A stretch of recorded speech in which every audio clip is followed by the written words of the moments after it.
Baik, Assalamualaikum warahmatullahi wabarakatuh. Selamat malam. Kami dari kelompok 8 mata kuliah e-commerce di sini akan menjelaskan mengenai resume dari minggu ke-9 hingga minggu ke-14.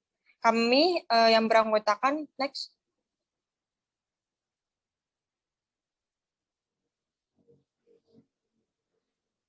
Next. Kami di sini beranggotakan yang pertama ada Nurfatin Dalila Syafani, yang kedua ada Safila Giska Akinadita Permata Susanto, yang ketiga ada Muhammad Dafiq Rizkantinov, dan yang keempat ada Muhammad Rafli Putra Pratama. Next. Baik, untuk bab 1 akan dijelaskan oleh Fatin, silahkan. Baik, terima kasih Giska. Untuk bab 1 yaitu terkait konsep online marketing dan online consumer behavior model. Nah, yang pertama yaitu terkait online consumer profile atau di sini kita langsung saja terkait alasan kuat konsumen berbelanja secara online.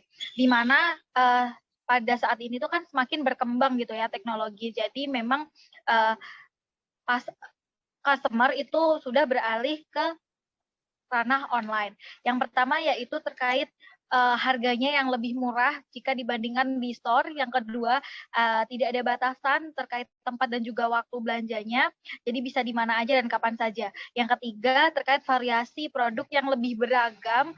Dan yang keempat, mudah membandingkan dan mendalami penawaran produk, karena di dalam sebuah pasar online pastinya informasi-informasi yang diberikan oleh tokonya akan lebih relevan, akan lebih detail begitu. Next.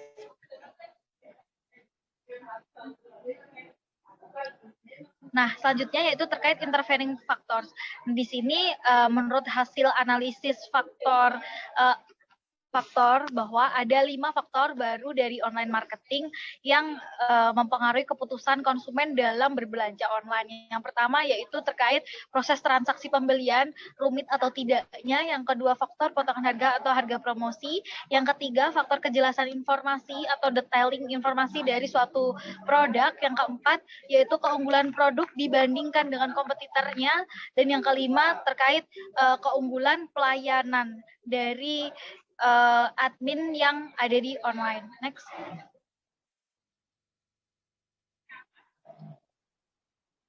Nah, selanjutnya yaitu ada what and how online consumer buy.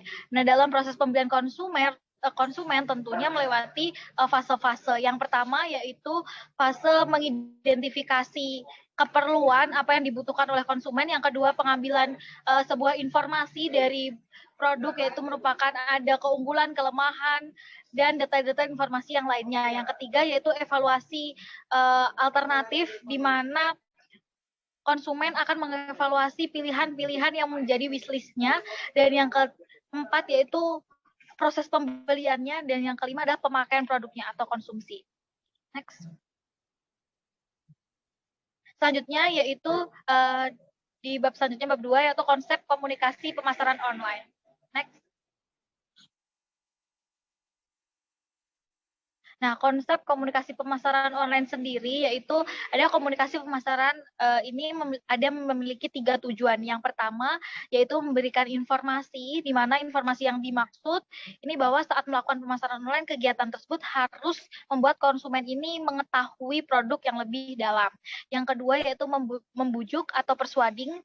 Nah, persuading ini di mana pada media yang digunakan untuk promosi atau iklan itu dapat menguasai pelanggan agar mereka itu tertarik untuk membeli produk. Yang ketiga yaitu mengingatkan atau reminding, di mana reminding ini pada media atau pada iklan tersebut agar menjaga merek perusahaan agar tetap teringat di benak konsumen. Nah, selain itu juga ada jenis media dari pemasaran online ini yang sering digunakan. Yang pertama ada website, yang kedua ada online advertising, dan yang ketiga ada email marketing. Next. Nah, jika kita melihat penduduk Indonesia itu, konsumen di Indonesia ini cukup besar, di mana 3 teratas dari konsumen itu 25%-nya itu membeli secara online pada produk fashion dan kecantikan. Sedangkan di posisi kedua ada produk pangan, dan di posisi ketiga ada produk elektronik. Itulah ketiga model ketiga produk yang sering dibeli oleh konsumen Indonesia. Next. Nah, berikutnya yaitu terkait mengapa pengguna internet ini tidak melakukan pembelian. Karena di mana konsumen ini tentunya memiliki berbagai pertimbangan yang membuat mereka memilih untuk tidak membeli secara online. Yang pertama yaitu faktor kemampuan, di mana masih banyak masyarakat yang kurang literasi gitu akan pemanfaatan aplikasi-aplikasi digital. Yang kedua terkait faktor kepercayaan, di mana banyak konsumen yang masih memiliki kekhawatiran terhadap pengiriman produk, terus kesesuaian produk dengan gambar atau informasi yang diberikan dan lain sebagainya. Dan yang ketiga yaitu terkait faktor kerumitan, di mana yang paling teratas terkait faktor kerumitan ini terkait transaksi secara online. Next.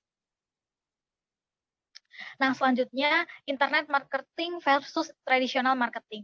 Nah, internet marketing sendiri itu memiliki definisi berupa sebuah teknik pemasaran yang sifatnya memang digital gitu serta menggunakan media online atau media internet. Sedangkan traditional marketing ini merupakan sebuah pemasaran yang dilakukan dengan cara tradisional atau cenderung konvensional gitu. Contohnya menggunakan baliho, terus brosur dan lain-lain. Next. Nah, selanjutnya terkait multi-channel marketing plan, di mana dalam era digital seperti sekarang ini, para pelaku bisnis haruslah mampu memiliki kemampuan dalam menjalankan strategi digital. Nah, dalam pelaksanaannya, strategi ini terdapat 5 elemen. Yang pertama ada website, itu sebagai ada tradisional website. Terus yang kedua ada tradisional online marketing, itu terdiri dari SEO, display advertising, email, dan affiliate. Terus social marketing itu terdiri dari social network, microblogging sites, dan lain sebagainya. Terus ada game marketing. Game marketing ini biasanya terkait mobile marketing atau aplikasi. Dan yang terakhir offline marketing. Ini dari newspaper, magazine, terus ada majalah, ada baliho, ada brosur, dan lain sebagainya. Next. Nah, yang terakhir dari bab 2 ini ya terkait fungsi daripada website. Jadi fungsi daripada website ini tentunya banyak sekali, namun ada 4 pokok yang terhighlight.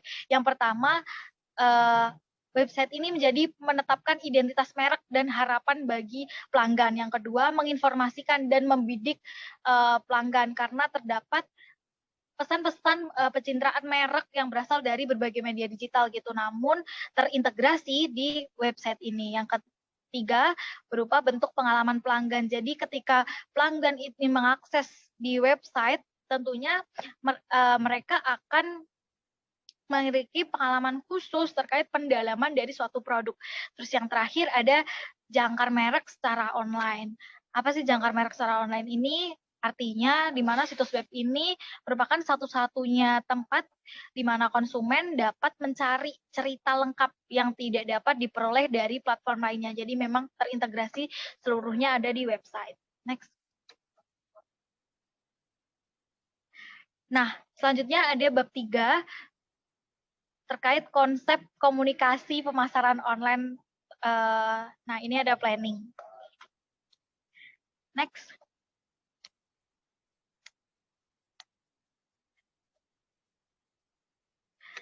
Nah, yang pertama terkait search engine marketing and advertising.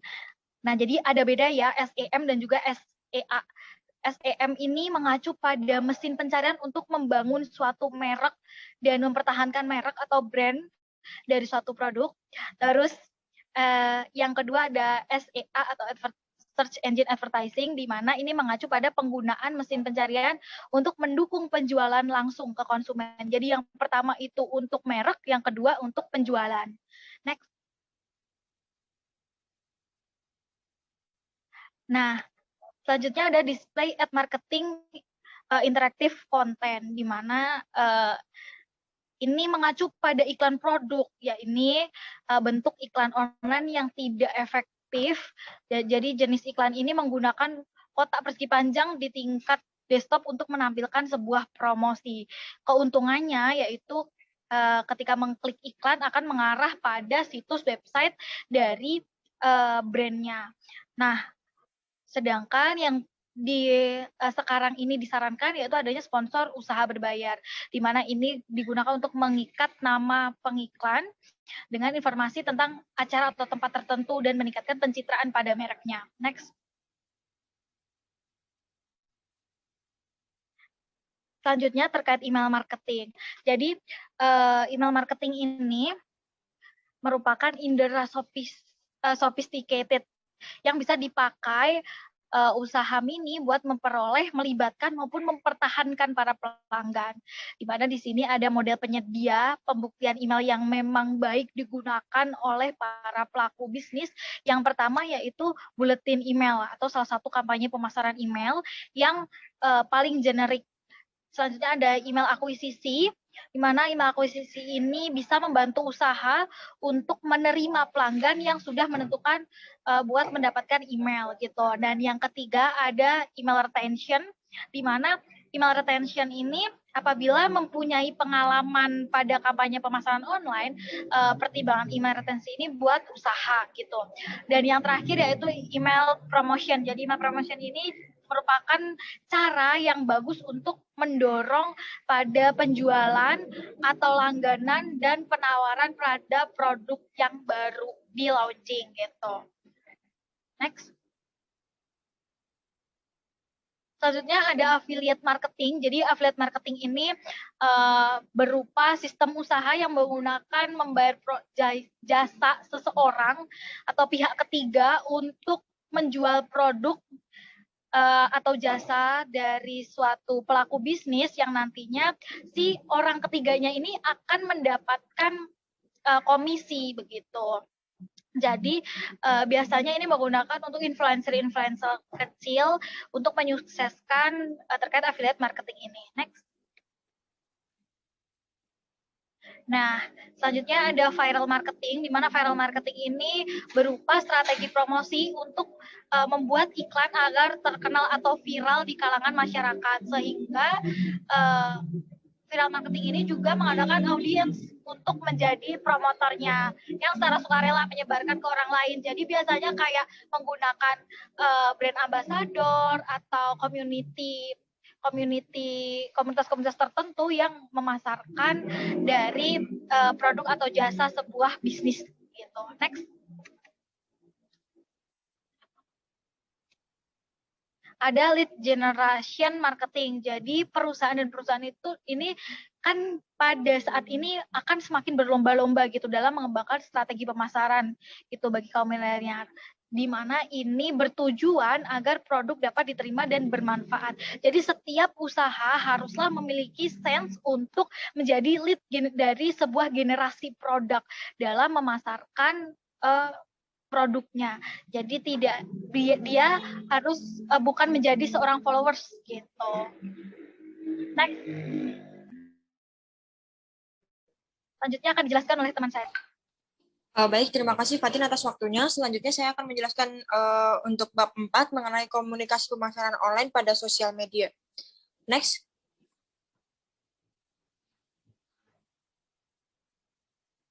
Baik, yang pertama adalah New Marketing Solomo. Marketing Solomo merupakan sebuah strategi pemasaran yang terdiri dari sosial, lokal, dan mobile. Strategi ini sangat membantu para pelaku bisnis dalam meningkatkan jumlah pelanggan dan peningkatan jumlah produk serta meningkatkan pengalaman pelanggan. Strategi ini dapat diklasifikasikan menjadi 3, yaitu yang pertama ada sosial, yaitu pada strategi ini menghasilkan impact bahwa saat ini banyak dan hampir seluruh konsumen terutama yang menggunakan platform e-commerce akan memberi barang berdasarkan dari ulasan dan rekomendasi yang mereka dapatkan. Sehingga dengan strategi ini, maka perusahaan harus berusaha untuk mendapatkan ulasan yang baik terkait produk mereka. Yang kedua adalah lokal. Pada strategi ini, biasanya perusahaan-perusahaan akan menggunakan layanan yang berbasis lokal seperti halnya dalam pemasaran atau marketing. Hal ini bisa didapatkan bahwasannya pada era ini, konsumen lebih banyak melakukan transaksi dengan jarak jauh melalui gadget mereka seperti smartphone. Lalu yang ketiga ada mobile, yaitu pada strategi ini pada masa saat ini digitalisasi telah menguat dan salah satunya adalah penggunaan internet pada telepon seluler.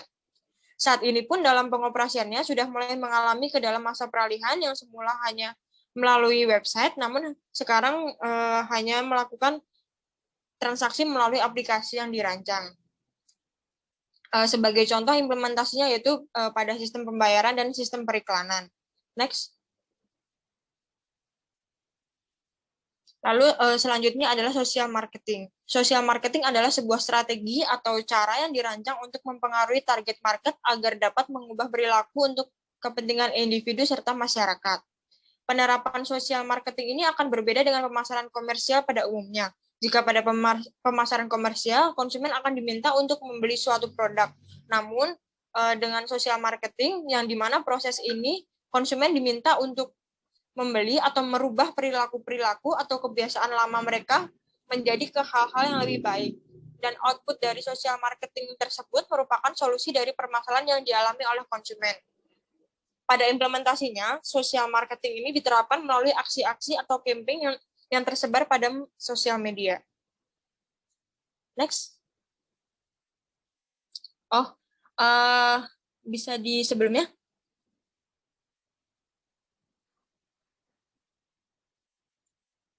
Bisa di back dulu. Nah, next. Baik, untuk di back. Baik, pada social marketing proses, di sini ada 5. Yang pertama ada fan acquisition, yaitu akuisisi penggemar, yang dimana pada penerapan social marketing, proses langkah yang harus dilakukan adalah fan acquisition dengan melibatkan mulai dari sistem iklan pada sosial media hingga ajakan langsung ke personal.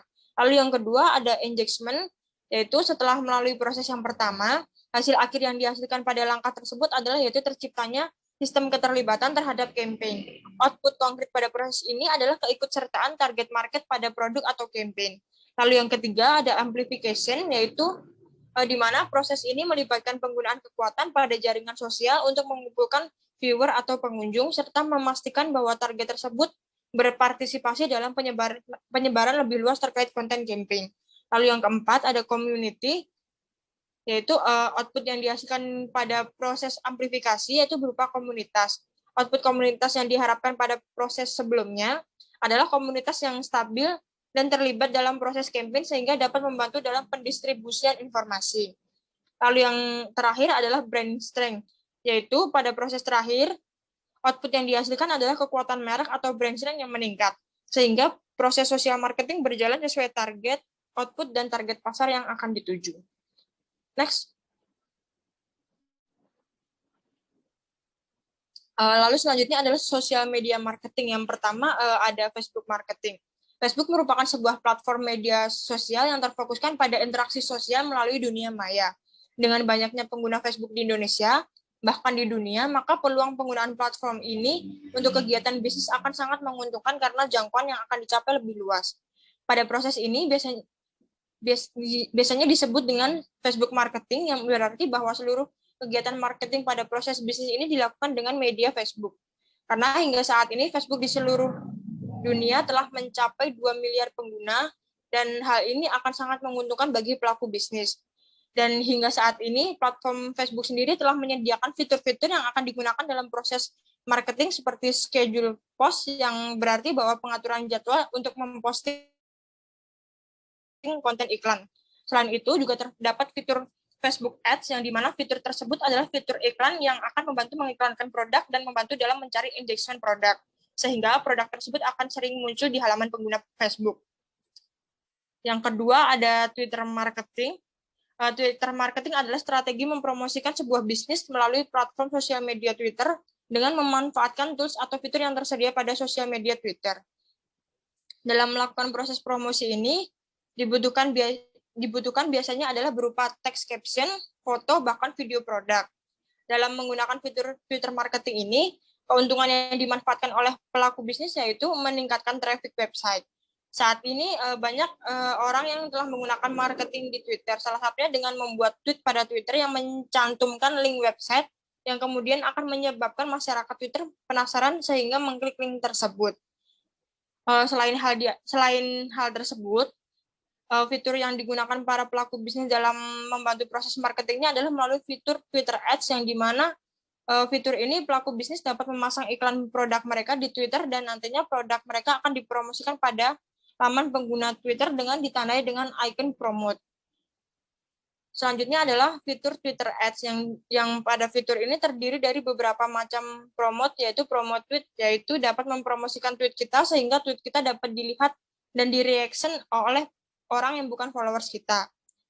Selanjutnya adalah promote account, yang dimana pada fitur ini kita bisa mempromosikan akun Twitter kita. Biasanya fitur ini digunakan untuk online shop ingin menambah followers. Fitur selanjutnya adalah fitur promote trends, yang dimana fitur ini dapat mempromosikan tweet trending yang dapat dilihat oleh lebih banyak orang. Untuk selanjutnya adalah mobile marketing.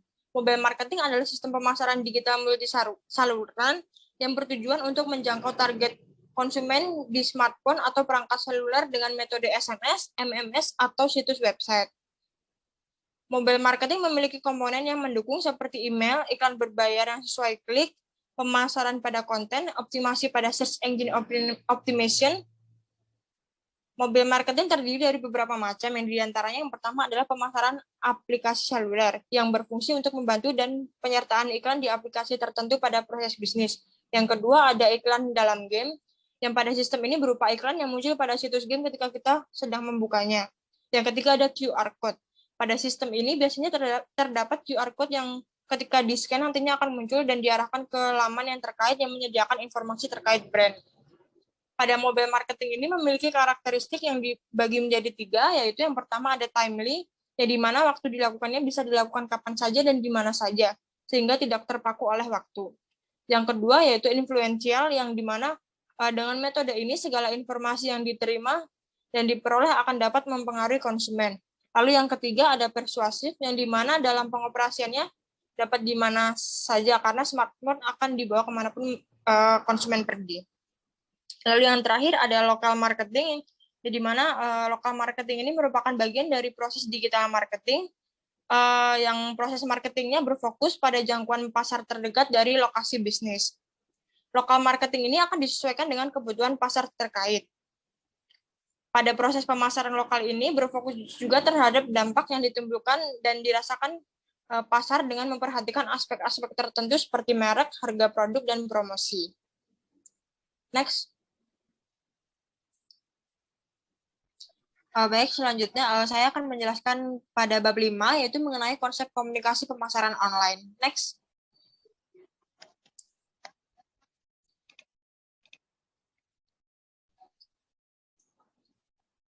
Pada proses pemasaran atau iklan sosial tentu akan melibatkan jejaring sosial dan komunitas online yang berfungsi untuk membangun merek dan untuk mendorong pendapatan penjualan. Jejaring sosial yang biasanya digunakan antara lain yaitu berupa platform sosial media seperti Facebook, Instagram, game sosial, blog, dan forum. Pemasaran sosial ini merupakan salah satu metode pemasaran yang paling cepat berkembang. Next.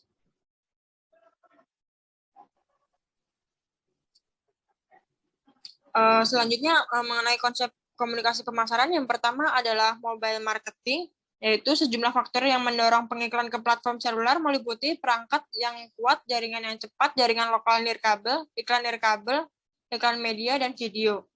Hal ini dikarenakan meningkatnya permintaan iklan lokal oleh bisnis kecil dan konsumen. Aplikasi merupakan jalur non-browser bagi pengguna untuk membantu dalam melakukan aktivitas.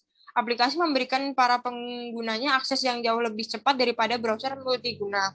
Dan aplikasi saat ini mulai mempengaruhi desain dan fungsi dari situs web tradisional karena konsumen tertarik dengan tampilan dari aplikasi serta kecepatan operasi aplikasi tersebut.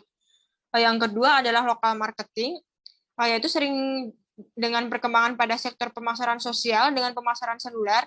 Pemasaran lokal ini adalah salah satu tren utama pemasaran ketiga dalam sektor pemasaran e-commerce pada rentang tahun 2016 hingga 2017. Pertumbuhan perangkat seluler ini telah mendorong dan mempercepat pertumbuhan pencarian dan pengembalian lokal. Saat ini alat pemasaran baru seperti iklan lokal pada media sosial dan situs kesepakatan harian juga berkontribusi untuk pertumbuhan pemasaran lokal. Untuk pengeluaran iklan lokal tradisional cenderung rata pada periode waktu tersebut. Alat pemasaran lokal yang paling umum adalah fitur Google Maps. Tempat yang paling umum untuk digunakan termasuk aplikasi Facebook, Google, LinkedIn, Yahoo, Bing, serta penawaran berupa sis lokasi yang spesifik seperti pada fitur Google My Business. Lalu selanjutnya adalah multi-channel marketing. Dalam lingkungan ini pemasar semakin perlu mengembangkan program pemasaran multichannel yang dapat memanfaatkan kekuatan berbagai media dan memperkuat peran branding di seluruh media. Pemasaran online ini bukan satu-satunya cara yang melibatkan konsumen. Kegiatan kampanye internet dan dapat diperkuat secara signifikan dengan menggunakan email, media cetak, TV, hingga radio. Kampanye komunikasi yang paling berhasil untuk mengarahkan lalu lintas ke situs web. Next. Selanjutnya adalah customer retention, yaitu internet menawarkan beberapa teknik pemasar yang luar biasa untuk mengembangkan hubungan yang kuat dengan pelanggan untuk membedakan produk dan layanan. Pemasaran bantuan adalah bentuk akhir dari segmentasi pasar yang menargetkan dan menentukan posisi di mana segmennya adalah individu. Penargetan perilaku ini akan melibatkan penggunaan perilaku konsumen online dan offline untuk menyesuaikan pesan iklan yang dikirim secara online. Retargeting yang melibatkan penampilan iklan yang sama atau mirip dengan individu di beberapa situs web. Untuk kustomisasi adalah mengubah produk sesuai dengan preferensi pengguna. Sedangkan customer to production yaitu pengguna benar-benar memikirkan inovasi dan membantu menciptakan produk baru. Selanjutnya adalah pricing.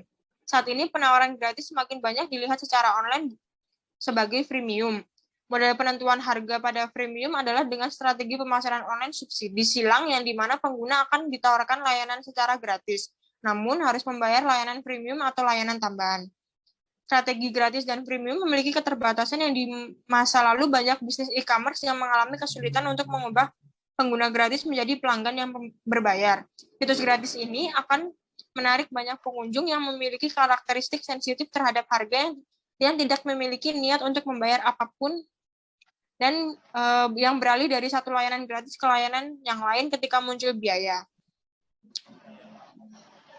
Strategi selanjutnya adalah strategi bundling, yang dimana strategi ini adalah menawarkan kepada konsumen 2 atau lebih barang yang dengan harga lebih murah. Mekanisme penetapan harga ini yaitu mekanisme harga dinamis, yang diantaranya adalah dengan melalui lelang dan auction yang nanti akan digunakan untuk penentuan harga barang pada pasar instan. Mekanisme selanjutnya yaitu adalah yield management, yang dimana strategi ini manajer akan menetapkan harga di pasar yang berbeda yang menarik untuk segmen yang berbeda dan dengan tujuan untuk menjual kelebihan kapasitas barang. Untuk yang selanjutnya adalah long tail marketing. Salah satu dampak dari internet e-commerce pada penjualan produk yang tidak populer adalah bahwa produk tersebut akan lebih terlihat oleh konsumen melalui search engine atau mesin pencari, mesin rekomendasi, dan jejaring sosial. Oleh karena itu, pengajar online dapat memperoleh produk penjualan pendapatan substansial yang pada permintaan dan harganya rendah, bahkan dengan biaya persediaan yang mendekati nol dan dengan mesin pencari yang baik. Penjualan produk yang tidak populer tersebut dapat jauh lebih besar dari total pendapatannya. Next. Oke, selanjutnya bab 6 akan dijelaskan oleh teman saya. Baik, terima kasih Giska. Akan saya lanjutkan, yaitu bab 6, isu etika dan sosial. Selanjutnya, ada dimensi moral. Dimensi moral terbagi, dimensi moral isu etika dan sosial terbagi dalam 5, yaitu ada hak dan kewajiban. Hak dan kewajiban adalah melindungi privasi individu dengan tidak mengganggu atau membatasi kebebasan individu dengan memperoleh informasi. Lalu yang kedua ada kepemilikan hak dan kewajiban tentang perlindungan barang bergerak dan kekayaan intelektual. Kekayaan intelektual sebagai aset tidak berwujud yang diciptakan oleh individu atau organisasi. Yang ketiga ada tanggung jawab dan kontrol, yaitu mengenai undang-undang privasi individu, di mana teknologi informasi baru menantang undang-undang dan praktik tanggung jawab sosial yang membuat individu dan organisasi bertanggung jawab. Yang keempat itu ada kualitas sistem, yaitu mengacu pada standar kualitas untuk sistem data yang berlaku harus dipatuhi untuk mencegah kesalahan pada sistem. Yang kelima itu ada kualitas hidup. Kualitas hidup adalah komputer dan teknologi informasi dapat menghancurkan unsur-unsur budaya yang berharga dalam masyarakat. Tetapi di sini dapat membawa manfaat bagi kehidupan, seperti halnya internet. Halaman selanjutnya. Ada konsep etika dasar. Etika adalah prinsip benar atau salahnya di mana seseorang bertindak sebagai peran moral yang bebas, membuat pilihan untuk membantu perilakunya. Sistem informasi menciptakan peluang untuk perubahan sosial besar dan membahayakan distribusi kekuasaan, uang, dan tugas yang ada. Masalah etika dalam sistem informasi telah menyebabkan perubahan signifikan, seperti peningkatan penggunaan internet dan e-commerce. Next. Ada proses menganalisa dilema etika. Sistem informasi telah menciptakan dilema etika baru pada saat kepentingan berbenturan. Misalnya, sebagian besar perusahaan telepon besar di Amerika Serikat menggunakan teknologi informasi untuk merampingkan operasi mereka. Pada setiap kesempatannya, ada kompetisi nilai di mana kelompok-kelompok masuk ke dalam perdebatan. Misalnya perusahaan mungkin berpendapat bahwa mereka memiliki hak untuk menggunakan sistem informasi untuk meningkatkan produktivitas mereka. Halaman selanjutnya. Ada kandidat prinsip ekonomi. Kandidat prinsip ekonomi terbagi menjadi 5, yaitu ada prinsip otonomi. Prinsip otonomi adalah sikap dan kemampuan manusia untuk bertindak sesuai dengan hati nuraninya sendiri. Yang kedua ada prinsip kejujuran. Prinsip kejujuran itu prinsip etika bisnis yang sangat penting karena menjamin kelangsungan kegiatan suatu bisnis. Yang ketiga yaitu ada prinsip berbuat baik dan tidak melakukan kejahatan. Yang berarti prinsip moral untuk bertindak dengan kebaikan terhadap semua orang. Yang keempat ada asas keadilan. Adalah asas yang mensyaratkan bahwa dalam hubungan bisnis, seseorang memperlakukan orang lain sesuai dengan haknya. Yang terakhir ada prinsip harga diri.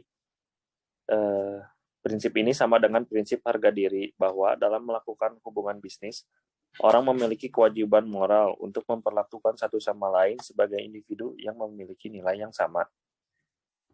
Halaman selanjutnya. Ada privacy dan informasi right. Teknologi internet menimbulkan tantangan baru bagi perlindungan kebebasan individu. Informasi yang dikirim melalui jaringan memiliki kesempatan untuk melintasi sistem komputer yang berbeda sebelum akhirnya mencapai tujuan akhir. Sistem apapun mampu memantau, menangkap, dan menyimpan komunikasi yang melewatinya. Selain persetujuan hukum, beberapa teknologi baru telah dikembangkan untuk melindungi privasi pengguna selama interaksi di situs. Sebagian besar alat ini digunakan untuk mengeskripsi email, untuk membuat aktivitas email atau penjelajahan web tampak anonim, atau untuk mencegah komputer pengguna menerima cookie. Next. Ya, di halaman selanjutnya ada intellectual property right. Intellectual property right ini adalah hak milik kekayaan intelektual. Hak ini terbagi dalam 3, yaitu ada rahasia dagang. Rahasia dagang, setiap produk kekayaan intelektual yang digunakan untuk tujuan komersial dapat diklasifikasikan sebagai rahasia dagang, kecuali hak itu didasarkan pada informasi yang tersedia untuk umum. Yang kedua ada hak cipta. Hak cipta adalah pengakuan hukum yang melindungi kekayaan intelektual pencipta agar tidak disalin oleh pihak lain untuk tujuan apapun selama hidup pencipta ditambah 70 tahun. Lalu yang terakhir ada hak paten. Hak paten memberikan hak monopoli eksklusif kepada pemilik gagasan di balik suatu penemuan selama 20 tahun. Next, halaman selanjutnya. Yaitu ada UU ITE. Dengan pembelian berbelanja online ini, banyak pihak yang lebih mudah untuk melakukan transaksi. Namun, masih banyak orang yang ingin berbuat salah di sekitar kita. Oleh karena itu, hukum di Indonesia juga telah menyiapkan undang-undang untuk menangkap para pelaku penipuan jual beli online. Yang mengaturnya adalah pasal 28 ayat 1 UU ITE dan pasal 378 KUHP. Pasal 378 KUHP mengatur tentang penipuan. Dan pasal 28 ayat 1 UU ITE mengatur tentang pesan palsu yang merugikan konsumen dalam transaksi elektronik. Next. Halaman selanjutnya akan dijelaskan oleh teman saya. Terima kasih.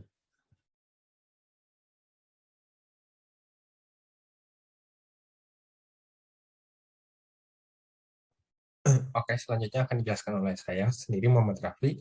Untuk bab 7 itu adalah Internet Marketing Technologies. Oke, yang pertama kita ada web transaction, yaitu transaksi web yang biasa digunakan untuk melakukan transaksi yang melibatkan web dan klien tersebut. Kegunaan transaksi yang dilakukan secara online ini agar dapat memudahkan klien dalam memudahkan pembayaran dan juga mengakses web dengan mudah. Web akan memberikan petunjuk pembayaran serta petunjuk penggunaan website tersebut. Klien pun akan menggunakan jasa web tersebut secara maksimal setelah web menyetujui pembayaran tersebut. Web juga akan melakukan pemantauan ini dilakukan untuk memantau dan melakukan cek terhadap lalu lintas website tersebut yang meliputi data-data transaksi, insight, serta traffic website. Pemantauan juga dilakukan secara real-time untuk memberikan solusi yang efisien. Oke, selanjutnya ada cookies and tracking.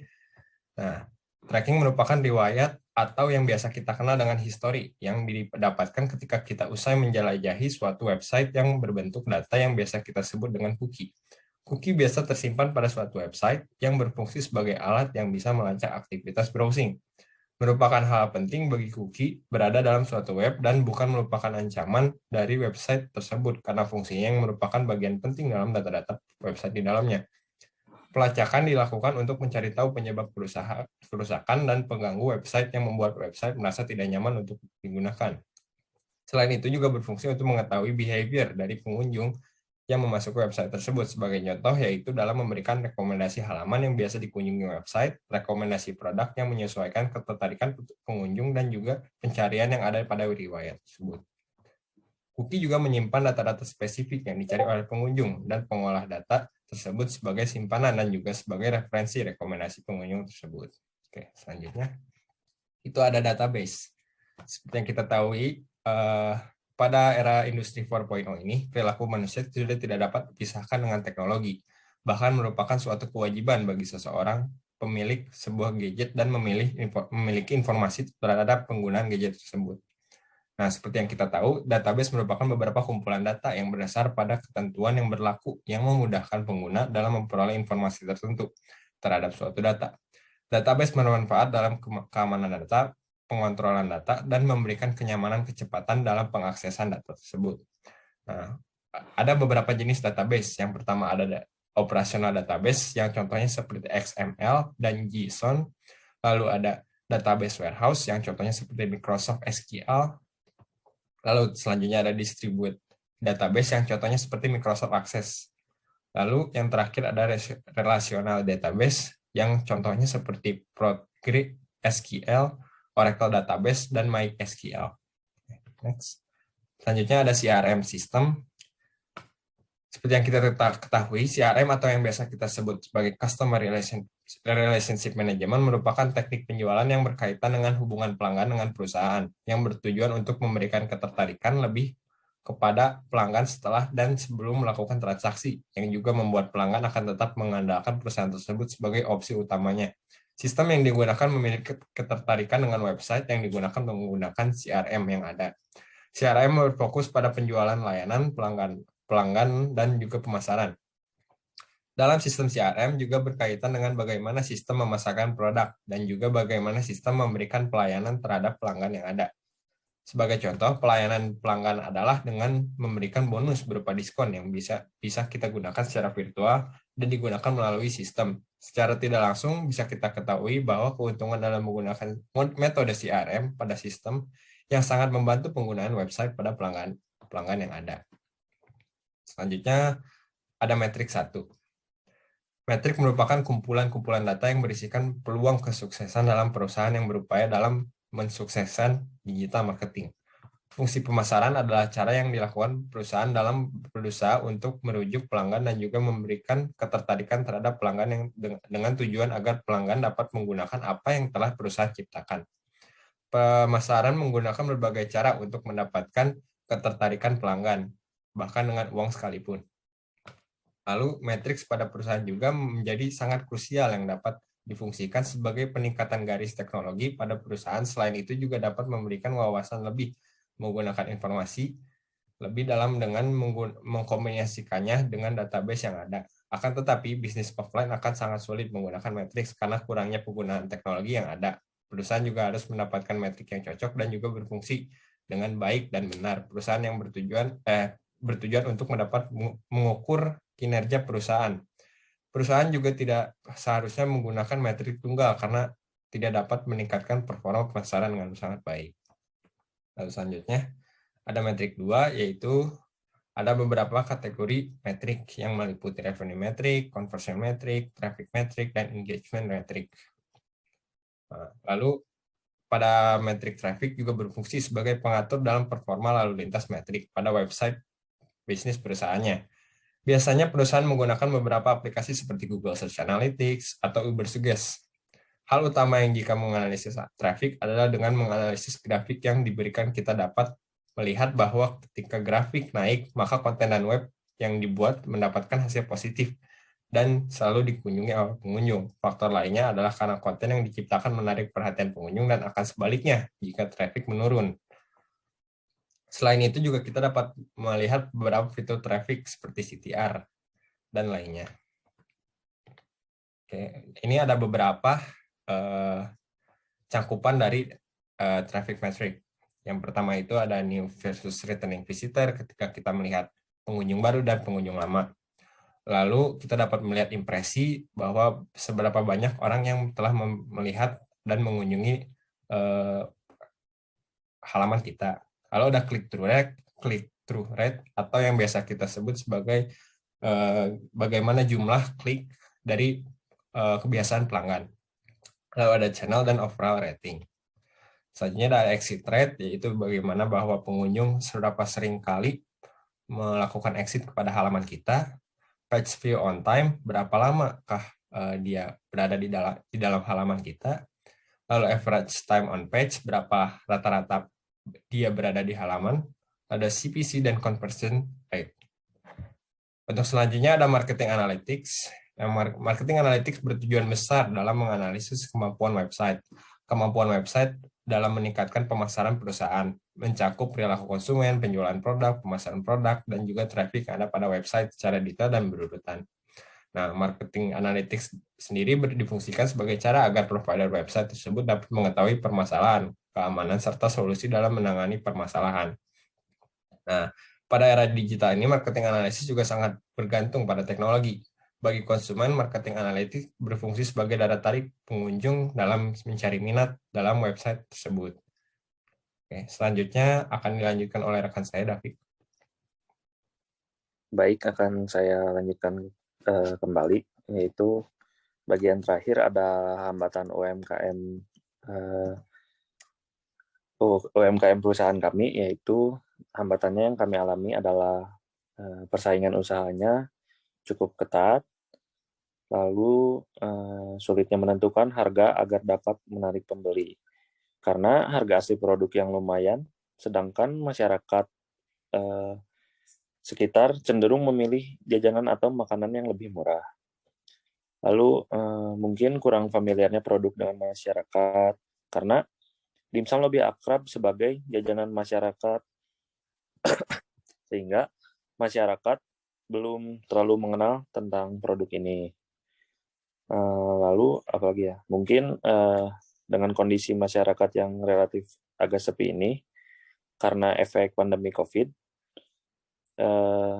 yang dihimbau agar mengurangi aktivitas di luar rumah itu sebagai hambatan, termasuk sebagai hambatan UMKM kami. Kondisi ekonomi masyarakat yang menurun akibat pandemi COVID-19 mengakibatkan daya beli masyarakat ikut berkurang juga. Mungkin segitu, Rafli atau Giska, Fatin, bila ada yang mau ditambahin, apa udah cukup?